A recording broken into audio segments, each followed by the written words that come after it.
Alam nyo ba na sa iisang rehiyon lamang sa Pilipinas, makakakita ka ng maladisyertong buhanginan, mga lungsod na may daan-daang taong kasaysayan mula sa panahon ng Espanyol, world-class na surfing waves, at mahigit 100 isla, lahat sa iisang biyahe, matatagpuan sa hilagang kanlurang bahagi ng Luzon.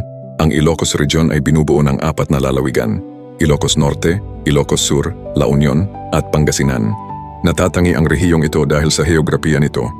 Sa isang panig ay ang malawak na West Philippine Sea, habang sa kabilang panig naman ay ang matatayog na kabundukan ng Cordillera. Dahil dito makikita sa Region 1 ang kombinasyon ng mga kapatagang baybayin, kabundukan, mga ilog, at matabang lupang agrikultural.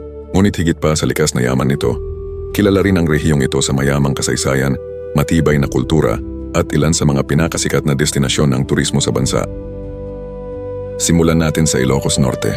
Kilala ang lalawigang ito sa kahangahangang tanawin. Matatagpuan dito ang mababatong baybayin, magagandang dalampasigan, at maging ang maladisyertong Poway Sand Dunes. Sa loob ng lalawigan, ang kalupaan ay unti-unting nagiging mabundok bilang bahagi ng Cordillera Mountain Range, kung saan matatagpuan ang Mount Sikapu, isa sa pinakamataas na bundok sa rehiyon. Ang kakaibang pagsasama ng dagat at kabundukan ang dahilan kung bakit isa ang Ilocos Norte sa may pinakamakulay at pinakakaibang tanawin sa Region 1. Kabilang sa mga pinakasikat na pasyalan dito ang Bangi Wind Farm, kung saan nakahanay sa baybayin ng napakalalaking wind turbines.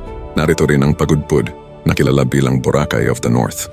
Matatagpuan din dito ang natatanging Kapurpurawan Rock Formation at ang makasaysayang Poway Church, isang UNESCO World Heritage Site. Sunod naman ang Ilocos Sur, isang lalawigang tunay na buhay ang kasaysayan. Ang Ilocos Sur ay may makikitid na kapatagang baybayin at mabundok na kalupaan sa loob ng lalawigan. Dumadaloy rito ang Abra River na nagbibigay suporta sa agrikultura at kabuhayan ng mga komunidad. Ang pagsasanib ng likas na tanawin at mayamang kasaysayan ang nagbibigay ng natatanging kagandahan sa Ilocos Sur. Ngunit ang tunay na nagpapatingkad sa Ilocos Sur ay ang napakayaman nitong pamana ng kasaysayan. Ang lungsod ng Vigan ay isa sa mga pinakamahusay na napangalagang Spanish colonial towns sa buong Asia. Ang paglalakad sa Calle Crisologo ay tila pagbabalik sa panahon ng mga Kastila. Maaari ring bisitahin ang tanyag na Bantay Bell Tower at ang Santa Maria Church, isa ring UNESCO World Heritage Site. Magpatuloy naman tayo sa La Union. Kilala ang lalawigang ito sa mahaba nitong baybayin at tuloy-tuloy na alon ng dagat. Dahilan upang ito ang kinikilalang surfing capital ng Northern Luzon. Sa likod ng mga dalampasigan nito ay matatagpuan ang mga luntiang burol, mga talon, at mga ilog na lalo pang nagpapaganda sa likas nitong tanawin. Pinakatanyag ang La Union sa San Juan, kung saan nagtitipon ang mga surfers mula sa iba't ibang panig ng bansa. Para naman sa mga mahilig sa kalikasan, narito ang Tangadan Falls, isang malamig at nakapapawi ng pagod na destinasyon sa kabundukan.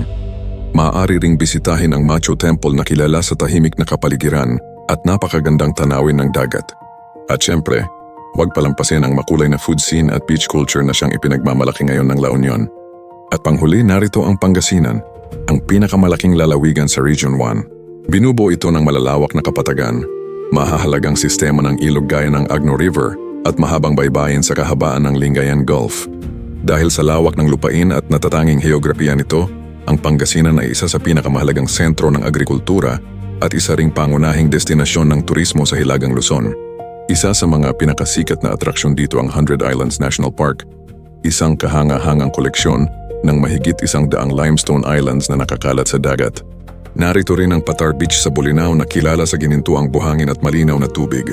Maaari ring bisitahin ang makasaysayang Cape Bolinao Lighthouse at ang payapa at napakagandang baybayin ng Lingayen Gulf. Ngayon, alin nga ba ang dapat mong unahing puntahan? Kung mahilig ka sa matitinding tanawin at adventure, piliin ang Ilocos Norte. Kung nais mong maranasan ang mayamang kasaysayan at kultura, ang Ilocos Sur ang para sa iyo. Kung surfing, masasarap na pagkain, at relaxing na beach vibe ang hanap mo, La Union ang tamang destinasyon. At kung island hopping at magagandang dalampasigan naman ang gusto mo, walang katapusang pagpipilian ang naghihintay sa Pangasinan. Ang Ilocos Region ay isang napakagandang halimbawa kung gaano kayaman at kakaiba ang Pilipinas.